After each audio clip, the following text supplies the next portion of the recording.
Hatchery पे है हम लोग, तो इसका वजन मैं आपको अभी दिखाऊंगा। वजन आप देख सकते हैं, ठीक है। यहाँ पर काटा है। कोई भी बच्चा अगर हम नापते हैं, ये देखिए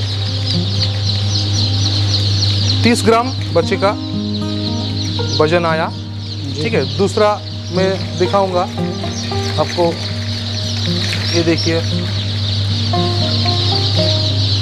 बच्चे का वजन आया 34 ग्राम, ठीक है। तीसरा मैं दिखाता हूँ, और एक तो देख लीजिए आप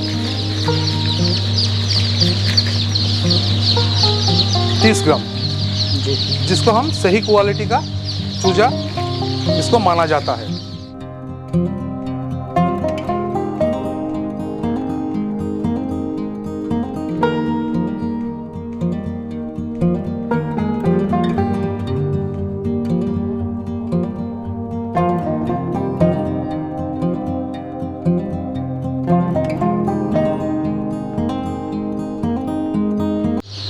तो तन्मय जी, स्वागत है हमारे YouTube चैनल पर आपका। जो भी दर्शक आपको देख रहे हैं, थोड़ा सा अपने बारे में बताइए और इस जगह के बारे में बताइए। अच्छा, मेरा नाम है तन्मय रॉय, और ये जगह जो है वो वेस्ट बंगाल का मालदा जिला, और यहाँ पर इसको सोनाली को हब कहा जाता है, और फेमस सोनाली ब्रीड के लिए। तो हम हैचरी पे है अभी जी। तो जो मैं बोला था कि सही ब्रीड का चुनाव, सही ब्रीड का चुनाव फार्मर कैसे करेगा, कैसे उसको समझ में आएगा, जो बुक कर रहे हैं, जो डीलर के साथ वो डील कर रहे हैं, बच्चा ले रहे हैं। तो पहले मैं हर फार्मर को एक ही चीज़ में बोलता हूं कि अगर ब्रीड को अगर हो सके तो कम से कम हैचरी पे जाइए, या अगर नहीं भी हो सके कम से कम उसका पेरेंट्स एक बार देख लीजिए, पेरेंट्स कैसा है नहीं है। ये तो पहला गया। दूसरा है आपका चूज़ा का वेट नाप लीजिए। जो चूज़ा आप ले रहे हैं डीलर से, चूज़ा का वेट आप नाप लीजिए। कम से कम बच्चे का वजन 26 ग्राम के ऊपर होना चाहिए, 26-27 ग्राम के ऊपर होना चाहिए। जो 30 से 35 ग्राम का बच्चा होते हैं उसको हम बेटर क्वालिटी का चूज़ा मानते हैं। तो कम से कम 26 ग्राम बच्चे का वजन होना चाहिए। तो जिस हैचरी पे है हम लोग, तो इसका वजन मैं आपको अभी दिखाऊंगा। वजन आप देख सकते हैं, ठीक है। यहाँ पर काटा है। कोई भी बच्चा अगर हम नापते हैं, ये देखिए 30 ग्राम बच्चे का वजन आया, ठीक है। दूसरा मैं दिखाऊंगा आपको, ये देखिए बच्चे का वजन आया 34 ग्राम, ठीक है। तीसरा मैं दिखाता हूं, और एक तो देख लीजिए आप 30 ग्राम, जिसको हम सही क्वालिटी का चूजा इसको माना जाता है। ये देख सकते हैं अभी कल रात को ही निकला है बच्चा, अभी सब पैकेट में है, सब गाड़ी में अभी लोडिंग में लग जाएगा, लोडिंग हो जाएगा कुछ ही देरों में बच्चा। तो हमेशा जो चीज़ के ऊपर ध्यान देना चाहिए वो है कम से कम 26 से 27 ग्राम के ऊपर बच्चा लीजिए। आपका ठगने का चांस आपको बहुत कम है, ना के बराबर है। ब्रीड भी आपको सही रहेगा, आपको बीमारी से दूर रहेगा बच्चा, आपका ग्रोथ भी अच्छा लेगा, ठीक है। तो इस प्रॉपर आपको जानकारी होना चाहिए चिक्स के बारे में मैं बोल रहा हूँ, ठीक है। और सर मैं ये भी जानना चाहूँगा, इसमें ऐड करूँगा कि जैसे मान लीजिए बाहर से कोई ऑर्डर करता है, 1000 किलोमीटर या 500 किलोमीटर दूर से आपसे चूज़ा ऑर्डर करता है, वो लेके जाता है, तो वो जो स्टार्टिंग डेज़ रहते हैं ना, फर्स्ट वीक जो रहता है, उसके बारे में थोड़ा सा बताइए, ताकि जो नए दर्शक हैं वो भी जान सके इस बात को, वो भी चीज़ अपने यहाँ पर अपनाएं कि किस तरीके से चूज़े को ढाला जाता है, क्या क्या चीज़ें उसे फीड में दी जाती हैं, और स्टार्टिंग में कैसे उसे पाला जाता है, ये समझाइए थोड़ा। देखिए, फास्ट जब चूज़ा मान के चलिए 1000 किलोमीटर जर्नी करके जब बच्चा जाएगा हैचरी से, आपका शेड तक जो दूरी है 1000 किलोमीटर का, और इसका जो जर्नी है, जर्नी करने के लिए फास्ट जब हम लोग देखते हैं बच्चा, थोड़ा सा जो खतरा रहता है वो है डिहाइड्रेट का। मैं गर्मी के लिए टाइम में बोल रहा हूँ, बहुत गर्मी जब होता है तब उस टाइम में बच्चा डिहाइड्रेट का खतरा रहता है। लेकिन उसके लिए आपको दिक्कत कुछ भी नहीं होगा।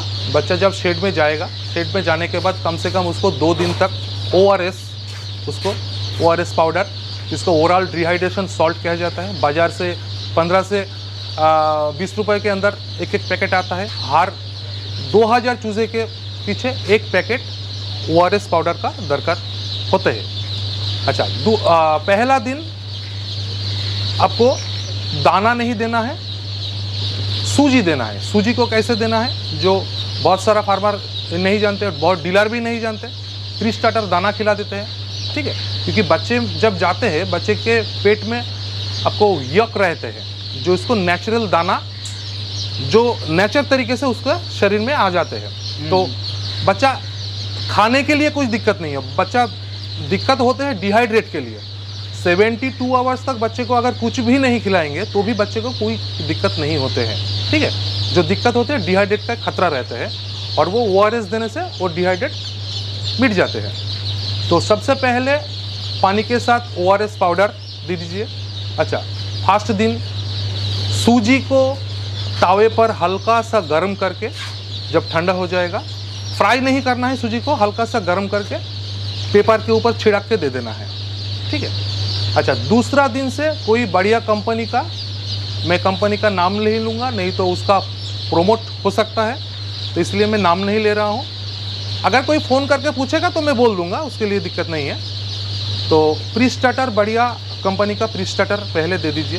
प्री स्टार्टर कम से कम सेकेंड वैक्सीन तक चलेगा। सेकेंड वैक्सीन होते हैं 2 हफ्ता तक। और तीसरा दिन से उसको एंटीबायोटिक के तौर पे लेक्सिन पाउडर या वेंडोक्सिन, कोई भी स्लो एंटीबायोटिक उसको दे दीजिए। अच्छा, उसके बाद एंटीबायोटिक कम से कम तीसरा दिन, चौथा दिन और 5वां दिन उसको चलाइए। 3 दिन चलाकर एंटीबायोटिक को छोड़ दीजिए। और 7वां दिन होगा एब्स्टेन वैक्सीन या F1 वैक्सीन, ठीक है। उसको ही आपको 1 हफ्ते के बाद भी उसको रिपीट करना पड़ता है। उस एब्स्टेन वैक्सीन को 15 दिन के शाम को आपको एब्स्टेन को देना पड़ता है। और 15 दिन के बाद जब एब्स्टेन हो जाएगा, थोड़ा स्पेस बढ़ा देंगे फार्म का। पूरा स्पेस कभी मत दीजिए, फार्म का जितना स्पेस है पूरा स्पेस कभी मत दीजिए। पूरा स्पेस उसको देंगे एकदम 21 दिन के बाद। और मैं आपको पिछले वीडियो में भी एक चीज़ बोला हुआ हूँ कि एक व्यवस्थित जो फार्म है, एक चूजे के लिए कम से कम 1 स्क्वायर फीट जगह होना चाहिए जब मुर्गी बड़ा हो जाएगा। अगर 1 स्क्वायर फीट का कम है, जेन्युइनली हम लोग 1.5 स्क्वायर फीट बोलते हैं, लेकिन बहुत सारा किसान के पास जगह कम होने की वजह से 1 स्क्वायर फीट में भी कोई दिक्कत नहीं आते हैं, ठीक है। और गर्मी के टाइम थोड़ा स्पेस ज़्यादा देना पड़ते हैं। और सबसे बड़ी देखिए इशू जो होते हैं कि बच्चा में अगर लो क्वालिटी का बच्चा अगर होगा तो सबसे पहला जो दिक्कत आते हैं वो है मोर्टालिटी का। कि मैं बार बार एक ही चीज़ में दोहरा रहा हूँ, ब्रूडिंग आपको सही करना होगा, क्योंकि बच्चा 32 से 35 डिग्री तापमान में बच्चे को रखना ही पड़ेगा, ठीक है। या वो गर्मी है या वो ठंड है, 32 से 35 डिग्री तापमान में रखिए। 35 डिग्री के ऊपर मत होने दीजिए, क्योंकि लूज मोशन हो सकता है, इकोलाइट हो सकता है। 32 डिग्री के कम अगर हो जाएगा तो उसको ब्लॉकेज आ सकता है, ठीक है। और बच्चा इकट्ठा होकर दबने का एक चांसेस रहता ही है। तो ये सब खतरा रहते हैं। अगर लो क्वालिटी का बच्चा होगा, आप जितना भी मेंटेनेंस करिए वो मोर्टालिटी होगा, ठीक है। तो जैसे अभी आप ये जो 1 डे ओल्ड चिक्स दिखा रहे हैं, ये अभी निकला हुआ है? हाँ, तो नहीं, ये रात को निकला हुआ है। हाँ हाँ हाँ, अभी गाड़ी लोडिंग होगा। हाँ, अभी तो तक क्या मार्केट प्राइस रहता है सर इसका, थोड़ा सा ये बताइए। देखिए, मार्केट प्राइस जेन्युइनली अगर हम बोला जाए तो हर मतलब साल भर में अगर देखेंगे तो 20 से 25 रुपए के अंदर ही बच्चा आते हैं। लेकिन होली के लिए रेट अभी थोड़ा टाइट है। अभी का रेट ये जो है ये हर महीने तक नहीं रहेगा। ये 25 के ऊपर अभी रेट है, तो रेट डाउन होगा। वही 20 से 25 रुपए के अंदर ही इसको मान के चलते हैं। इसका जो जेन्युइनली जो रेट होते हैं, मतलब हैचरी प्राइस बोल रहा हूँ मैं। अच्छा, हाँ, गिरते भी है, इससे भी गिरते हैं। ठंड के टाइम में थोड़ा सा गिर जाते हैं बच्चा। हाँ, और जैसे कोई बाहर से ऑर्डर करता है तो मिनिमम ऑर्डर क्वांटिटी जैसे आप यहाँ से लेते हैं इस जगह पे, तो कितनी होनी चाहिए और कैसे फिर भेज सकते हैं, ये थोड़ा सा बताइए। देखिए, मैं पहले भी एक चीज़ बोला हूँ कि बहुत सारा फार्मर के दिमाग में एक चीज़ है कि मैं 200 से शुरुआत करूँगा, 100 से शुरुआत करूँगा, 500 बच्चा से शुरुआत करूँगा। लेकिन आप शुरुआत तो कर लेंगे, लेकिन अगर आपके पास मार्केटिंग है, पहले ये देखिए, अगर आपके पास मार्केटिंग है तो 500 से शुरू कर सकते हैं आप। 500 मुर्गी के लिए कोई गाड़ी वाला आपके पास उठाने नहीं जाएगा। मैं बार बार यही बात बोल रहा हूँ। बहुत सारा लोग सोचते हैं मैं 500 मुर्गियाँ एक साथ पाल लेंगे, एक दिन में ही मेरा गाड़ी आ जाएगा, बर्ड तैयार होने के बाद तो एक दिन में ही माल उठ जाएगा। कि 500 मुर्गी जब तैयार करेंगे तो आपको हार्डली 4 से 4.5 क्विंटल माल आपको पास होगा। तो 4 से 4.5 क्विंटल माल खरीदने के लिए जो गाड़ी आपको 500 किलोमीटर या 200 किलोमीटर 300 किलोमीटर दूर तय करके आएगा, वो पहले देखेगा मेरा 15 से 20 हज़ार रुपये मेरा गाड़ी का भाड़ा लगेगा, और वो भाड़ा देकर 3-4 क्विंटल माल लेने के लिए मेरा पुसाई नहीं पड़ेगा। तो इसके लिए कम से कम फार्म में 10 से 12 क्विंटल या 15 क्विंटल माल होना चाहिए।